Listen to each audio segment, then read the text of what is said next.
Our next speaker is Dr. Young Trinh, our wonderful Dr. Young Trinh. He's the Chief Medical Officer of Irvine Clinical Research, a board member for Alzheimer's Orange County, a physician with Memorial Care, and is a medical missionary with Tongue Out Medical Missions. He is a keynote speaker, best-selling author, and health educator who speaks throughout Orange County on various preventive health topics. Welcome, Dr. Young Trinh. Hey guys, we're on the home stretch here, aren't we? Yes, we are. Yeah. How's everyone doing? Type in awake if you're still awake. Who's still awake? Type in awake here, guys. Oh, Jim is, Sister Twee's awake. Okay. All right. What, just the speakers are awake? A lot of cup of coffee to get that. A few cups of coffee, right? I mean, I know you're probably starving. You know, we had 20 minutes for lunch that was hosted by, you know, HCF. I hope you enjoyed our lunch. Awake in South Africa. Wow. Holy moly. What time is it in South Africa? Jerry says tired. Sister T says better be a good speech since she's awake. No pressure. No pressure, right? Thank you. Mary's awake. Okay, very cool. Does anyone know the name Awake in Zambia? What time is it in Zambia? Zambia, Africa, right? Is it like past midnight, I'm assuming? Or late? All right, Melody's awake. It's 11:21 in South Africa. Very cool. Yes. So does anyone know the title of my lecture? This is like a Jeopardy here. Does anyone know the title of my lecture? Or are you just kind of hanging out and seeing who's speaking next, right? And I'm here, a dose of caffeine is the title of the lecture. Yes, a dose of caffeine is widely needed right now, right? By the way, I'm still intermittent fasting, guys. My last meal, I think, was dinner last night, and it's what time is it in California? Like 2:22, right? I'm still intermittent fasting because I was praying for all you guys today, which is why I've been fasting all day, right? And so Sister Tweet saying like, sure. I've enjoyed the whole event so far. How many guys are like me where back in March, right before the entire shutdown in March, you were running like 100 miles an hour with work and with projects and everything else, right? How many of you guys were running 100 miles an hour before the shutdown? Amy says yes, 200 miles an hour. All right, just you, Amy? Joan was running 1,000 miles per hour before the shutdown. Paula is still running 100 miles an hour, right? As long as you're running with a mask there, Paula. Vincent, 99, Elaine, yes. So most of us were just running, right, in life prior to the shutdown. And then, you know, I had 200 lectures lined up this year, guys, at around at least 10 community centers throughout Orange County and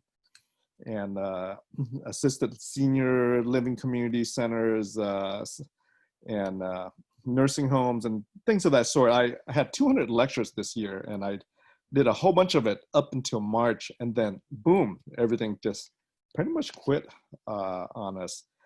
And how many of you guys are like me? It's like you're running 100 miles an hour, everything shut down, and then you're like, okay, I'm home, and everyone else is home. And it's like, I'm not used to being home when I'm running 100 miles an hour and everything stopped.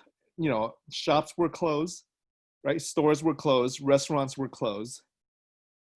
And it was so different back in March, April, May, right? Paula says Belmont had to cancel Dr. Trinh coming in to present. Yeah, that's right. I was scheduled for your location there. and everything stopped. It was so different. I don't know about you guys. I mean, how did you feel when everything shut down? I had this discussion with a few folks how this is the only time ever in our lifetime where life stopped for, for a period of time, right? For Amy, not stopped. You guys are still running. Good, right? How many, it was probably the only opportunity where life stopped. It was probably the only opportunity where you looked outside the freeway and it's empty. And it's like, is this Southern California that we're in, right? And we're like, wow, what am I gonna do now, right? I had 1,000 things on my list of things to do, and now it went to 0, right? You had 1,000 things on your list of things to do, and everything was canceled. It went to 0. And Eric says, thank God for technology. Christian says, Twilight Zone, right? It was the Twilight Zone. It was like life has stopped for all of us. And this may be the only time in your lifetime and in my lifetime where life have stopped. And it was really a time of reflection. How many of you guys, you had a chance where life stopped you, right? Where COVID stopped you, and you went from 100 things to do to nothing to do at home. And it was really a time of reflection, right? Jerry says, initially depressing, but eventually brought us to a lot of realization. Santiago says, it's a time to hear the voice of God, right? Sometimes I feel like, and this is the most horrible pandemic ever, right? Over 200,000, Americans dead. Our president is now infected with his wife, and millions around the world, right, have suffered from this. And I'm sure we all know somebody who had COVID, right? If you knew somebody personally who had COVID, type in yes. If you knew somebody personally who had COVID, type in yes. Wow. Right? Look at the yeses, guys. Santiago himself, yes. Look at the yeses, right? This is a virus that have affected us all personally. And as we debate, right? As we debate on American television, whether Plaquenil works or Redemesser work, right? Rick and Loretta in Tucson says, husband from church worship leader among the first to die in Pima County, Arizona. Yeah. Anyone here knew somebody who died from COVID? Anyone here knew somebody who died from COVID? Wow. Look at the yeses that coming in, right? It's lots. And as I talk about a dose of hope, how can we have hope, right? I mean, John's nephew, right, died today. How can we have hope in this pandemic when we are all so affected by this? I'm reminded of a story, right? I mean, a reminder of a story of a patient and his wife who I have treated for a very long time. And I want to tell you this story because right now, this pandemic has been so politicized from the left and the right, right? This pandemic has been so politicized from both ends. And does Plaquenil work? Does the malaria pill work? Right? Does the mask work? Is it real? Is it a hoax? Is it not a hoax? And what does the science say? Right? Do you trust the CDC? Do you trust the World Health Organization? Who do you trust? in this entire pandemic. And I get this all the time, right? As somebody who is in the world of running a nonprofit organization, right? I hear both sides, and I don't take sides, because I see opinions from both views, and I see it from both lenses. And I want to tell you a quick, short story about a patient of mine and his wife who came in to see me. Real nice gentleman, older, 70s, 80s, in that range. And I had diagnosed him with colon cancer. And so we sent him to get surgery, cut out his colon, saw the surgeon. He had some lymph nodes involvements and things of that sort. And then he came back to see me, and his cancer, although we did the surgery, the cancer actually had moved on to the liver. And then he had some complications because of the fact that the cancer moved on to his liver. And so because there's only one or two spots, the surgeon was like, should we remove it? Is it stage 4 already? So we went and we did chemotherapy and things of that sort for him. And lots of medications in between because of the complications of colon cancer surgery. He, his bowels had stopped working, and he had, bowel obstruction, and had more surgery for that. And then he had chemo. And back and forth to multiple surgeons, and chemo radiation specialists and hematologists and oncologists. And we treated him for a while, and then it went to his brain. And then the tumor went to his brain, so he had metastatic lesions to his brain.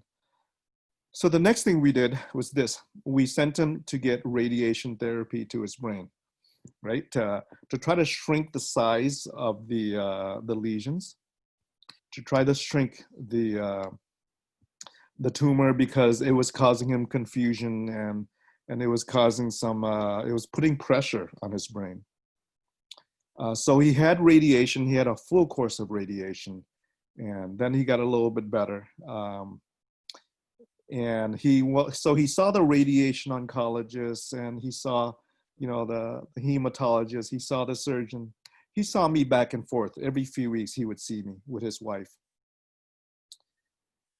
And so finally the cancer got him, right? And he died.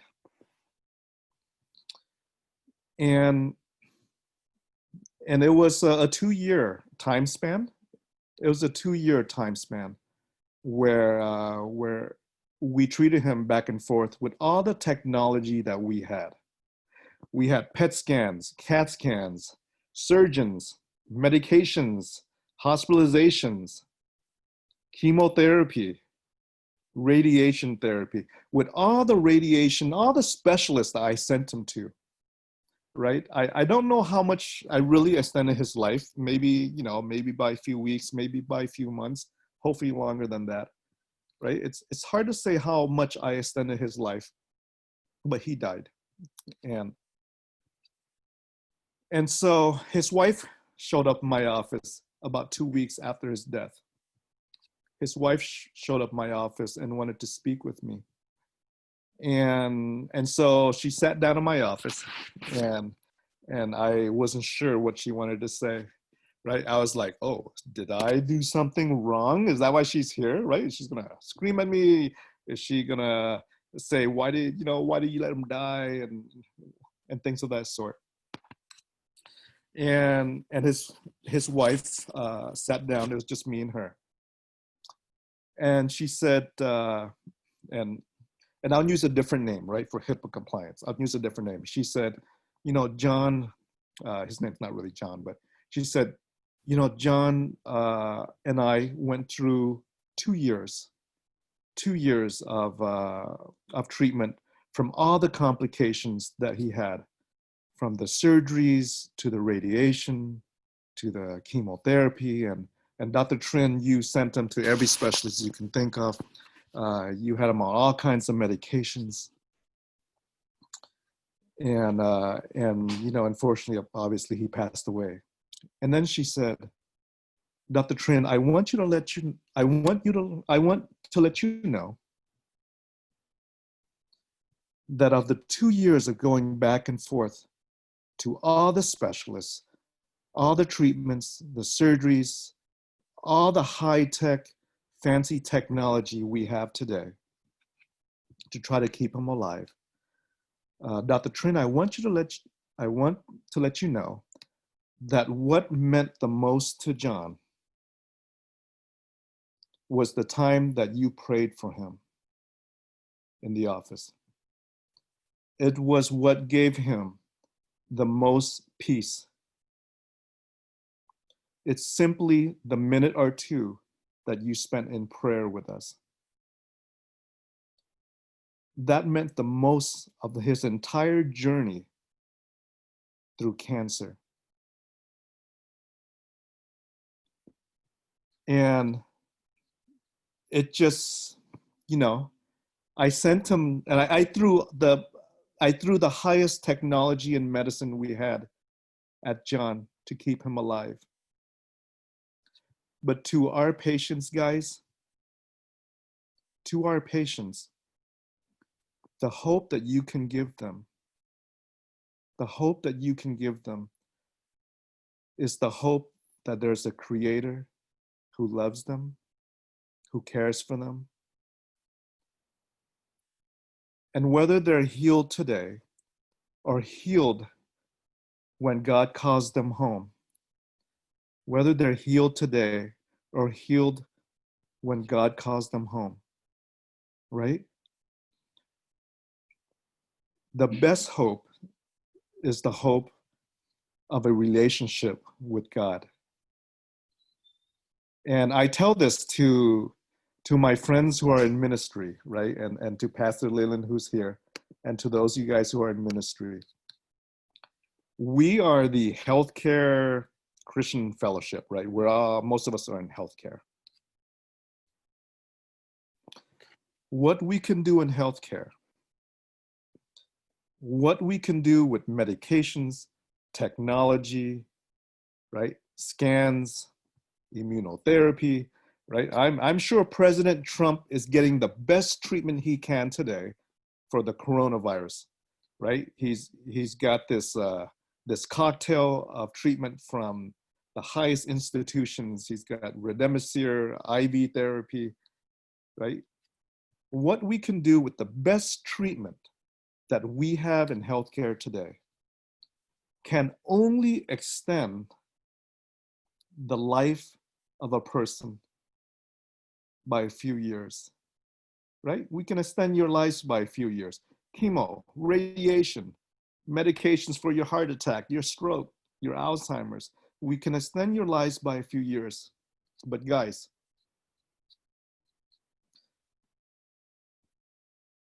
the hope that you give them in the love of God is for eternal. That extends a person's life for eternity by letting them know of the hope in a relationship with God, right? That relationship with Jesus.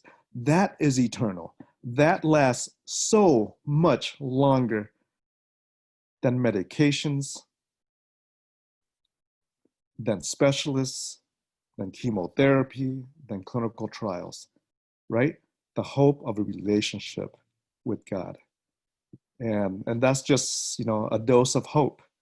Don't forget our loving God when you speak about your patients or to your patients, because it's a dose of hope, and that lasts for eternity. And that's it, guys. I just kind of figured that up in the last minute here on what to say, but it is a dose of hope.